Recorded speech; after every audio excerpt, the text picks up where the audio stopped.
அந்த தருணத்தில் அவள் மேல் இறைவன் கருணையும் இரக்கமும் கொண்டிருந்தார். குவிம்பி உடனடியாக அவருடைய மனதிற்குள் பயணம் செய்து உயர்வான தெய்வீக கோட்பாடுகளைப் பற்றி ஆழமாக சிந்தித்தார். அதாவது நோயுற்றவர் மீது செயலாற்றும் ஆயுள், ஆற்றல், நல்லிணக்கம், இறை சக்தி பற்றி சிந்தித்தார். அதனால்தான் அவர் அந்த பெண்மணியிடம் இப்படி கூறினார்: குறுகலான உங்களுடைய மனதால் நம்பிக்கை தடை செய்யப்படுகிறது. நான் நல்ல ஆரோக்கியமாக இருக்கிறேன், ஆதலால் நான் எங்கு போகிறேனோ அங்கு உன்னால் வர முடியாது. இந்த பிரார்த்தனை மற்றும் விளக்கம் உடனடியாக ஒரு உணர்வை அவளுள் ஏற்படுத்தி அவளுடைய மனதில் ஒரு மாற்றத்தை கொண்டு வந்தது.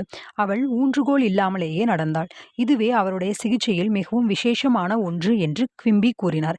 அவள் முதலில் இறந்து போனது போன்ற தவறான நம்பிக்கையில் இருந்தாள். அவளை அவளது வாழ்விற்கு அல்லது சத்தியத்திற்கு எடுத்து வருவதென்பது அவளுக்குள் இருந்த இயேசுவுடன் ஒப்பிட்டார். அது அவள் மேல் சக்திமிகு உணர்வை ஏற்படுத்தியது. அவள் ஒப்புக்கொண்ட சத்தியமே அவளுக்கு தேவதை.